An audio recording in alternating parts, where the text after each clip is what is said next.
이번 시간은 등비급수의 수렴과 발산에 대해서 이야기해 보겠습니다. 급수를 배웠고 급수는 어떤 수열이 계속해서 뭔가 더해지고 있는 걸 우리가 급수라고 했고 일부분을 부분합이라고 했고 이번에는 어떤 수열이 아니라 등비수열을 급수 그러니까 계속 더해보는 거죠. 그런데 우리 급수의 수렴과 발산을 따지기 전에 이거부터 잠깐 한번 생각해 볼까? 우리 등비수열의 수렴 조건 어떻게 됐죠? 등비수열이 수렴하려면 어때야 된다? 만약에 아래 n제곱 꼴인 상황에서는 공비가 바로 핵심이 되는데 r 값이 마일보다는 크고 1보다 작거나 같을 때 요럴 때 우리는 등비수열이 수렴했다라는 거를 알고 있죠. 요거를 기억하면서 오늘의 내용을 계속해서 생각해 봐야 됩니다. 자, 당연히 등비수열을 이렇게 더해 놓은 상태 요거를 바로 등비급수라고 하겠죠. 그럼 등비급수에서도 얘가 수렴하는지 발산하는지 생각하는데 벌써 선생님이 생각이 드네요. 2 플러스 4 플러스 8 플러스 16 얘 지금 공비가 2인 등비급수지, 그치? 뭐 예를 들어서 2의 n제곱꼴이라고 쓰면 되는데 이런 애는 어떻게 되겠어요? 더하면 더할수록 커지겠지. 이런 생각들을 가지고 같이 얘기할 거예요. 자, 그런데 우리가 어차피 수열을 할 때, 등비급수의 요 수열을 할 때도, 등비급수를 할 때도 우리는 얘를 리미트 시그마로 생각할 수 있어요. n이 무한대로 갈 때 시그마 k는 1부터 n항까지 a 아래 n-1제곱 이렇게 쓰게 돼요. 그런데 우리가 이 부분합을 뭐라고 쓰냐면 SN이라고 쓰고 SN 공식이 이랬다는 거 기억하죠? 1-r분의 첫째 항 1-r의 n제곱 이렇게 했던 거 기억하지? 이거는 그리고 공비가 1이 아닐 때 공비가 1일 때도 있어요. 공비가 1이면 그때는 어떻게 생기게 돼요? 그냥 얘가 첫 항이 계속 반복되는 뭐 33333, 55555, 99999 뭐 이런 애기 때문에 이런 애들은 그냥 그 개수만큼 더해주면 되는 거였지. 이게 만약에 n개면 이렇게 NA로 풀어주는 요런 내용이에요. 아, 내가 부분합의 공식을 아는구나. 그러면 거기다가 리미트 n이 무한대로 갈 때만 붙이면 되겠다라는 생각을 하는 거죠. 자, 다시 한번 써볼까요? 우리가 이제 하면 되는 거는 리미트 n이 무한대로 갈 때 1-r분의 첫째 항 a 1-r의 n제곱 얘를 해결하면 돼요. 그런데 너무 당연하게도 우리 등비수열의 수렴 조건 할 때 요런 꼴에 대해서 이미 이야기했죠. 우리는 어떻다는 걸 알고 있어? 얘가 어떨 때는 무한대로 가기도 하고 얘가 어떨 때는 0으로 가기도 하고 얘가 어떨 때는 1로 가기도 하고 뭐 다양한 뭐 진동하면서 발산하기도 하고 이런 경우들을 알고 있잖아. 그러니까 그때마다 그러니까 아래 범위에 따라서 이 등비급수는 수렴할 수도 있고 발산할 수도 있다라는 생각을 하는 거죠. 그래서 우리가 그때 했던 이야기를 다시 한번 해볼까요? 우리 어떻게 했냐면 R이 1보다 클 때 생각했어요. 그럼 이때 이 부분 어떻게 된다? 무한대로 가버린다. 그지? 그러니까 이 나머지는 숫자야, 다 숫자. 그러니까 무한대 지금 얘기하고 있는데 어디 숫자가 껴. 그러니까 이때는 어떻게 되냐면 발산되게 되는 거죠. 그쵸? 두 번째, R이 1일 때 한번 생각해 볼까? 근데 사실 R이 1일 때는 요걸로 구하면 안 되지. 그치? 왜? 이걸로 구하면 안 돼. 왜? 우리 리미트 n이 무한대로 갈 때 SN을 쓰는데 그때는 여기 위에 있다. NA로 풀어야 되잖아. 다시 한번 볼까? 공비가 1이면 33333, 99999 가는 수열이기 때문에 얘가 NA로 쓸 수 있었단 말이야, 서탕. 그러니까 이때 N이 무한대로 가면 당연히 발산해버릴 수밖에 없는 거죠. 물론 A가 음수이면 마이너스 무한대 발산할 수도 있는 거예요. 어쨌든 이렇습니다. 그래서 이렇구나. 그렇구나. 얘도 그러니까 뭔 상태냐면 발산하는구나 라는 걸 알면 돼요. 자, 그럼 세 번째 범위 R이 마이너스 1보다 크고 1보다 작은 범위를 생각하면 이때는 R의 n제곱이 어디로 가냐면 0으로 가죠. 그러니까 얘는 계산이 돼요. 어떻게 돼요? 1-r분의 a만 남죠. 왜? 여기 빨간 부분이 0이 되니까 1 빼기 0은 0이잖아. 그래서 이렇게 돼요. 그럼 이 값에 수렴하는 거다. 그치? 짜잔, 드디어 수렴 한 번 나왔고. 자, 4번 R이 뭐일 수도 있어요? 마이너스 1일 수도 있어요. 근데 마이너스 1일 때도 마찬가지야. 어떻게 되냐면 마이너스 1일 때 마이너스 1의 거듭제곱 자체가 지금 이 자리가 발산하고 있는 상황이잖아. 그치? 그래서 우리가 이야기를 할 때 여기도 어떻게 되냐면 발산한다라고 그냥 이야기하시면 돼요. 마이너스 1의 거듭제곱. 여기가 지금 뿔마뿔마로 움직이면서 계산값 자체가 계속 흔들리게 될 거야. 그리고 얘는 발산. 자, 그 다음 다섯 번째는 어떻게 돼요? R이 마이너스 1보다 더 작을 때. 이렇게 되면 어떻게 된다? R이 마이너스 1보다 더 작으면 그때는 얘 또 발산해요. 네, 계속 발산해요. 중요한 건 언제겠어요? 네, 여기서 얘기한 3번 수렴할 때입니다. 짜잔, 나왔네. 그러면 우리 등비 수열 아니고 급수의 수렴 조건 뭐라고 써야겠어요? 공비가 마일보다 크고 1보다 작을 때라고 이야기를 해줘야겠죠. 그리고 심지어 그때 공식도 나와요. 1-r분의 a. 이게 바로 그 수렴하는 값이 됩니다. 오늘 이게 핵심이에요. 오늘 전체 내용 중에서. 그럼 다 계속 밑으로 가서 한번 설명 볼게요. 여기서는 선생님이 동그라미 1, 2, 3, 4, 5로 나누었는데 여기 교과서에서는 이렇게 나눠줬어요. 얘는 뭐냐면 R이 마일보다 크고 1보다 작은 바로 그 수렴하고 합이 이렇게 되는 요 범위고 나머지 이 부분은요. R이 1보다 클 때, R이 마이너스 1보다 작을 때, R이 1일 때, R이 마이너스 1일 때 전부 다 포함하게 됩니다. 이거는 사실 저렇게 아까 선생님처럼 따져볼 필요도 없어요. 왜? 일반항 자체가 0이 아니잖아. 그치? 0이 아니잖아. 그러니까 아까 우리 마이너스 1이라고 하는 애도 마찬가지야. 공비가 마이너스 1인 애도 어차피 이 일반항을 극한 보냈을 때 0이 아니잖아. 그지? 그러면 발산이야. 더 따질 필요도 없어. 돼요? 우리 어제 배운 거, 어제가 아니라 지난 시간에 배운 거 뭐라고 돼 있어요? 어디 갔어? 여기. 리미트 AN이 0이 아니면 급수는 무조건 발산하는 거잖아. 그러니까 우리 지금 밑에서 얘기한 등비수열에서 얘기한 그 1과 마이너스 1 사이를 제외하고 나머지에서는 항상 일반항이 0이 되지 않기 때문에 0으로 가지 않기 때문에 얘는 발산한다 이렇게 얘기하면 그냥 끝나요. 그래서 얘를 예쁘게 정리해 놓은 거 이거죠. 등비급수의 수렴과 발산 어떻게 된다? 등비급수는 이렇게 쓴 거를 말한다. 어떻게 돼? R이 선생님이 이렇게 붙어서 쓰는 거 안 좋아하기는 하는데 이렇게 됐을 때 수렴하고 그리고 그 합은 1-r분의 a 공식이니까 기억하셔야 돼요. 그리고 그거 외에 나머지 상황에서는 발산한다 하고 끝이에요. 자, 그러면 실제 문제에서는 어떻게 보는지 한번 볼까요? 문제에서는 이렇게 보고 있어요. 1번 다음 등비급수의 수렴과 발산을 조사하고 수렴하면 그 합을 구하시오. 자, 1번 딱 보니까요. 얘 공비가 뭡니까? 공비가 뭐예요? 5분의 1이죠. 그럼 얘는 마1보다는 크고 1보다 작다는 그 수렴 조건 범위에 쏙 들어가게 되죠. 그러면 우리는 뭘로 구한다? 그 시그마 합은 어떻게 구하냐? 1-r 5분의 1분의 첫째 항 5분의 1 이렇게 구하게 된다. 그러니까 얘는 5분의 4분의 5분의 1이니까 얼마가 돼요? 4분의 1. 왜? 약분하고 속에 거 아래 겉에 거 위로 이렇게 된다. 됩니까? 자, 그 다음에 두 번째 얘는 공비가 얼마예요? 네, 얘는 공비가 마이너스 루트 2예요. 그리고 첫째 항 얼마예요? 네, 1이에요.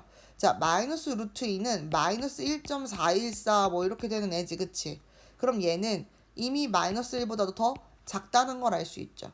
그러면 이때는 뭐 하겠어? 발산이야. 그냥 발산 쓰고 지나갈 수 있어요. 이렇게 얘기하는 거예요. 자, 계속 연습해 볼게요. 문제 1번. 여기서는 누가 공비입니까? 네, 공비요? 네, 이 마이너스 2분의 1이에요. 이 범위 마이너스 1과 1 사이에 있죠. 그럼 이때는 수렴하겠지. 그치, 급수가 수렴하겠지. 그럼 그때 수렴값 어떻게 찾는다? 수렴한 그 극한값 어떻게 찾는다? 1 마이너스 공비 마이너스 2분의 1분의 첫째 항 1로 찾는다. 2분의 3분의 1이니까 3분의 2가 된다. 요렇게. 자, 두 번째. 여기서 공비 누가 됩니까? 이건 뭐야? 루트 3분의 2 같은데? 얘가 공비 같은데? 맞죠? 이렇게 곱하면 다음 항 되지, 그치? 자, 그럼 이렇게 공비가 됐어요. 이 값은 대충 얼마냐면요. 1.7 얼마의 2예요. 얘는 1 넘어가죠. 그럼 어떻게 되겠어요? 발산. 자, 와, 이거 어렵게 보여요? 이거 어렵게 보여. 자, 어떻게 하는지 봅시다. 얘가 잘 안 보일 때는 넣어보는 게 제일 잘 보여요. 그러니까 뭐냐면 n에다가 1부터 대입해 보라는 거야. 처음에 1 대입하면 어떻게 되냐면 얘가 사인 2분의 파이, 그러니까 사인 90도 말하는 거지. 사인 함수 한번 그려볼까? 얘는 이렇게 해가지고 사인 함수 어떻게 그려져요? 올라왔다 내려왔다 올라가는 거죠. 90도 같은 경우는 어디를 말하는 거냐면 여기 빨간 부분일 때 말하는 거지, 결국 값이 1이에요. 그러니까 얘는 첫 번째 항이 3분의 1이에요. 자, 두 번째 항은 어떻게 되냐면 3분의 1의 제곱이고, 그 다음에 여기에 사인, 여기 2가 들어가니까 사인 파이가 됩니다. 사인 파이가 되죠? 그럼 사인 파이가 돼. 그럼 그 다음은 얘가 어떻게 되는 거니? 사인 파이는 초록색으로 해볼까? 요 연두색? 여기죠. 0이죠. 그러니까 얘가 그냥 0이에요. 선생님 아까 저기다가 제곱 쓰긴 썼는데. 자, 세 번째 항 볼게요. 세 번째 항은 3분의 1의 세제곱인데 거기에다가 곱하기. 자, 여기가 2분의 3이야. 그럼 어디냐면 이번에는 다시 요 밑에를 말하는 거지. 여기 마이너스 붙네? 이렇게 되죠. 됩니까? 이렇게 돼요. 오, 그렇구나. 자, 그 다음에 다시 여기에 4가 들어가게 되면 3분의 1의 4제곱이긴 한데 4면 여기 2파이잖아. 그럼 다시 0이야. 그러니까 얘 곱하기 또 0이야. 그 얘는 어떻게 생기냐면 이렇게 생기죠. 첫 항이 3분의 1, 0, 그 다음에 마이너스 27분의 1. 그러니까 3의 세제곱, 3분의 1의 세제곱 이렇게 쓸까? 그 다음 다시 0, 그 다음 다시 플러스가 되면서 어떻게 돼요? 3분의 1의 5제곱. 그러니까 여기는 홀수 제곱만 남아있는 상태야. 1, 4, 5 이런 식으로 돼요. 그러니까 다시 말하면 얘는 원래는 이걸 다 더하니까 얘가 선생님 3분의 1 0 마이너스 27분의 1 0 다시 뭐 3의 5제곱분의 1 0 1 0 1 0 왔다 갔다 하잖아요 라고 하지만 어차피 우리가 더 할 거잖아. 0은 무시해도 되지. 선생님이 항 자체를 이렇게 묶어놓고 봐도 될 정도야. 0이니까 어차피 더 할 거니까. 그러니까 얘는 멀리 보면 지금 같은 경우는 선생님 두 개를 하나로 묶었어 라고 생각하지만 이걸 정말 수도 없이 많이 더하게 되면 그때는 뭐 두 개를 묶어서 세 개를 묶어서 네 개를 묶어서 의미가 없어. 그지? 그러니까 얘는 어떻게 되냐면 공비를 누구로 갖는 거야? 마이너스 9분의 1로 갖는 거죠. 왜? 1제곱에서 3제곱으로 바로 가니까 제곱을 곱한 거야. 제곱. 공비가 마이너스 9분의 1이에요. 그러면 얘는 마이너스 9분의 1이라고 하는 건 마이너스 1보다 크고 1보다 작은 요 수렴하는 범위에 쏙 들어가지. 그치? 그렇기 때문에 우리가 구할 수 있죠. 1 마이너스 R이 얼마야? 마이너스 9분의 1. 그 다음 첫 항이 얼마였어 아까? 3분의 1 요렇게. 그래서 얘는 9분의 10, 그 다음에 3분의 1이니까 10분의 3이라고 하는 이 급수의 합이 나오게 됩니다. 선생님이 지금 좀 안 예쁘게 쓰긴 했는데 중요한 건 뭐야? 이렇게 일반항이 있기는 한데 이게 뭔 수열인지 내가 보이지도 않는다 라고 생각이 들면 그때는 이렇게 나열해서 상태를 보는 거고, 중간중간에 0이 들어가는 건 어차피 더하기를 할 수열이기 때문에 크게 관계하자, 신경 쓰지 말자. 그래서 우리가 눈에 보이는 숫자들만 가지고 공비를 찾아도 충분하더라 라고 하는 얘기입니다. 그 다음 4번이에요. 4번은 여기가 예쁘게 일반항꼴로 잘 생겼죠. 1 곱하기 R에 n-1제곱꼴로 생긴 거기 때문에 1-루트 5가 바로 공비가 됩니다. 자, 해보면 1-루트 5가 2점 얼마가 넘어요. 그러니까 2점 얼마가 돼요. 그럼 얘는 마이너스 1점 얼마 되지, 그치? 그럼 얘는 우리가 얘기하는 여기에 있는 요 수렴 조건에 해당하지 않죠. 그러니까 얘는 어떻게 돼요? 발산한다 이렇게 얘기하고 끝낼 수 있어요. 그러니까 우리가 등비 수열, 등비 급수를 보게 되면 어떻게 한다? 공비가 아주 핵심 포인트다라는 거죠. 자, 여기서 다시 한번 짚고 정리하고 가겠습니다. 우리 등비 그냥 수열에 수렴 조건이 있었죠.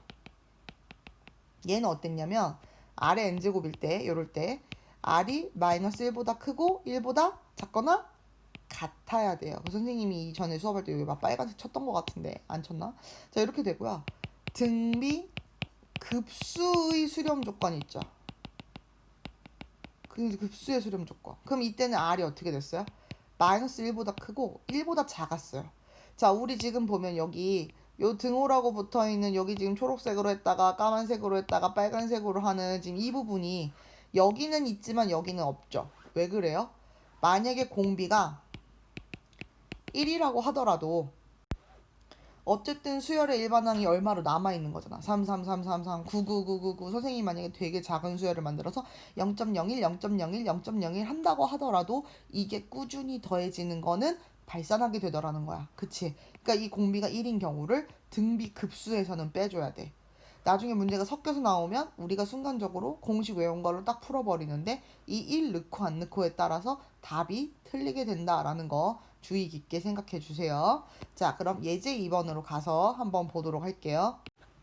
자, 예제 2번. 급수의 합을 구하래요. 근데 얘 이렇게 생겼다. 그러면 여기서도 합을 구하게 해서, 그리고 얘는 지금 뭔가에다 거듭 제곱꼴이잖아. 이거 지금 등비급수예요. 등비급수를 이용한 거야. 그치? 등비급수가 막 들어있는 애야. 그러면 선생님은 얘를 어떻게 정리해서 볼 거냐? n이 1부터 무한번째까지 이거 건들지 말고 뒷부분을 이렇게 하트로 찢는 거야. 그럼 얘가 6분의 2의 n제곱이 되는 거고요. 플러스 얘는 6분의 3의 n제곱이 될 수 있는 거죠. 그쵸? 이렇게 찍고 나면 얘도 지금 3분의 1의 n제곱이고 얘는 2분의 1의 n제곱이기 때문에 둘 다 어떻게 돼? 둘 다 수렴 조건에 포함하는 그런 공비를 갖게 되죠. 그러면 어떻게 푸냐? 얘 따로 등비급수의 합, 얘 따로 등비급수의 합 공식을 넣어주시면 돼요. 1 마이너스 아이고 저렇게 쓰면 안 되죠. 1-r분의 a가 바로 그 공식이었어. 등비급수의 합. 여기 r이 얼마냐면 3분의 1. 첫째 항이 얼마야? n에다가 1 집어넣은 거 3분의 1 더하기 1-2분의 1. 여기다 1 집어넣으면 2분의 1. 계산해주면 어떻게 돼요? 3분의 2분의 3분의 1 더하기 2분의 1분의 2분의 1. 여기 1이다. 여기 1이고 여기는 이렇게 되면 2분의 1. 답은 2분의 3. 요렇게 등비급수를 구해봤어요. 등비급수의 합을. 됐습니까? 자, 여기 문제 2번도 마찬가지야. 다음 급수의 합을 구하여라. 잘 찍기만 하면 답이 보입니다. 요렇게 찍고 요렇게 찢어줘야겠네요. 그쵸? 그러면 n은 1부터 무한번째까지 해놓고 얘는 4분의 3의 n제곱이고 얘는 어떻게 쓸래? 마이너스를 바깥으로 뺄까? 4분의 1의 n제곱이다. 이렇게 쓰면 되겠죠. 맞죠? 그러면은 여기도 공비, 여기도 공비인데 둘 다 수렴 조건에 딱 맞는 애지. 그럼 각각에 대해서 1 마이너스 또 잘못 썼네. 1 마이너스 r분의 a 요 공식에 집어넣으면 되는 거야. 1 마이너스 r이 누구야? 4분의 3. a는 누구겠어? 4분의 3. 왜? n에다 1 넣어보니까 4분의 3 나오니까. 그 다음 마이너스 1 마이너스 어떻게 돼요? 공비 4분의 1. 그 다음 첫째 항 4분의 1. 얘 계산해주면 되는 거죠. 4분의 1분의 4분의 3 마이너스 4분의 3분의 4분의 1. 이렇게 하면 이쪽은 아이고 자리가 없다. 3이고 이렇게 하면 3분의 1이니까 얘는 3분의 3은 9 8 이렇게 되는 거죠. 급수의 합 이렇게 구할 수 있다. 자, 문제 2번에 2번도 마찬가지입니다. 우리는 잘 구할 수 있다. 근데 생긴 게 앞에 것처럼 좀 깔끔하진 않다. 그치? 그래서 정리해 줄게요. n이 1부터 무한번째까지. 여기 어떻게 되냐면요. 얘는 잘 보세요. 이 n제곱은 5한테만 있는 거죠. 얘는 5분의 1의 n제곱이라고 보셔야 됩니다. 맞죠? 자, 플러스 여기도 4 곱하기 마이너스 3분의 1의 n제곱이라고 보셔야지 맞는 겁니다. 여기다가 괜히 n제곱 씌워버리면 큰일 나요. 아니에요. 이렇게 보셔야 돼요. 그리고 얘는 진짜 조심해야 돼. 우리가 아직까지는 다 뭐 2의 n제곱, 뭐 2분의 1의 이렇게 예쁘게 n제곱 이런 애만 있었지. 지금 얘는 첫째 항이 다른 애들이에요. 첫째 항이. 왜 그래? 볼게. 1 마이너스. 자, n제곱 밑에 있는 애가 공비는 맞습니다. 5분의 1. 근데 첫째 항을 뭐라고 읽어야 돼? n에다가 1 넣어봐. 그냥 5분의 1이 아니지. 앞에 2 있지. 5분의 2가 첫째 항입니다. 플러스 자 1 마이너스 r 할 건데 r이 마이너스 3분의 1인 건 맞아. 요게 공비야. 근데 여기 n에다가 1 넣어보세요. 어떻게 돼요? 마이너스 3분의 4가 첫째 항이 되는 거죠. 이거 부호랑 그 다음에 여기 첫째 항 이거 제대로 안 살려주시면 이거 진짜 와장창이에요. 자 5분의 4 5분의 2 더하기 하지 말고 빼기 요 부호 앞으로 뺄게요. 그리고 얘는 3분의 4 그 다음에 3분의 4네. 그럼 계산 한번 해볼까? 이렇게 되고 이렇게 2니까 2분의 1 마이너스 1이니까 답은 마이너스 2분의 1이라고 하는 급수의 합이 나오게 됩니다. 계산하는 거 봤어요? 얘는 첫째 항을 찾을 때 그냥 공비 5분의 1 똑같이 읽으면 안 된다. 얘랑 비교해야 된다. 얘는 요렇게 생겼으니까 여기 보여 지금 빨간색 요렇게 생겼으니까 첫째 항과 공비가 일치하지만 이렇게 되어 있을 땐 첫째 항과 공비가 일치하지 않죠. 꼭 확인해 주셔야 합니다. 그래서 요렇게 등비급수의 합을 구하여 봤어요. 그럼 사실 생각 넓히기 정도도 할 수 있어야 돼요. 어떻게? 어떤 등비급수를 가지고 이렇게 표현했는데 이 급수가 수렴하도록 만들어야 된대. 그럼 우리가 저 문제를 딱 보자마자 뭘 찾아야겠어? 아 그래 수렴해야 돼? 그럼 지금 중요한 게 누구야? 공비가 누군지 찾는 거야. 공비가 누구야? 이걸 찾아야 되는 거지. 그럼 어떻게 돼요? 2분의 2-x가 공비가 되는 거죠. 근데 이게 어떻게 돼야 돼? 마일보다 크고 1보다 작아야 수렴을 하겠지. 이렇게 찾는 거예요. 그럼 양쪽에다 2 곱하니까 마이너스 2, 그 다음 2-x, 그 다음 2 곱하면 2, 그 다음 2를 전부 다 빼줄게요. 마이너스 x 남고 0이고 마이너스 4고 그 다음 마이너스 없애면서 마이너스 1을 곱하니까 요거 없애려고 요 마이너스 없애려고 다 마이너스를 곱하면 자리 바꾸면서 요렇게 되는 거죠. x가 0보다 크고 4보다 작아야 수렴할 수 있다라고 얘기하는 거죠. 그리고 문제에서 두 번째, 여기랑 연결되지 않습니다. 1번 문제랑 달라요. 자, 이 급수가 3분의 2로 수렴한대요. 그럼 이 얘기는 수렴 이미 했기 때문에 공비가 아마 잘 예쁘게 요 범위에 들어있을 거야. 그렇게 해놓고 수렴한대. 등비급수의 합 어떻게 된다? 1-공비 2분의 2-x. 그리고 첫째 항이 누구야? 1. 이거 계산을 하자. 그럼 얘는 어떻게 된다? 2분의 2 빼기 2 더하기 x. 이거 마이너스 분배 잘 해주시고 그것 분의 1인 거죠. 요렇게 없어지고. 그럼 결국 x분의 2가 이 등비급수의 합인데 이게 바로 3분의 1이에요. 그럼 x는 얼마겠어요? 3. 이렇게 우리가 x값도 범위를 찾을 수도 있고 특정한 급수의 합을 원한다면 계산을 할 수도 있더라라는 거예요. 그래서 오늘 이 시간에 등비급수의 수렴과 발산에 대해서 얘기했고요. 이제 여러분들이 또 한 번 어려워하는, 그러니까 딱 들어오면 이 단원에서 급수 나왔을 때 한 번 또 굉장히 어려워하고요. 그 다음 등비급수 나왔을 때 조금 이거 계산될 것 같은데 좀 어려운 문제도 있긴 하네 뭐 이런 느낌이고, 그 다음 여러분들께 큰 고난과 역경으로 느껴지는 부분이 바로 이 다음 단원인 등비급수의 활용입니다. 근데 이제 문제 자체를 옛날에는 정말 너무너무 어려운 형태의 어떤 문제를 많이 줬다면 지금은 좀 그것보다는 조금 극악스럽지 않게 좀 난이도가 내려간 것 같지만 또 요즘은 다시 올라가는 것 같기도 하고, 어쨌든 등비급수에 활용해야 돼요. 등비급수에 활용하기 전에 다시 한번 중요한 것보다 수렴하는 요 등비급수의 수렴 조건 꼭 기억해 주셔야 됩니다. 고생하셨습니다.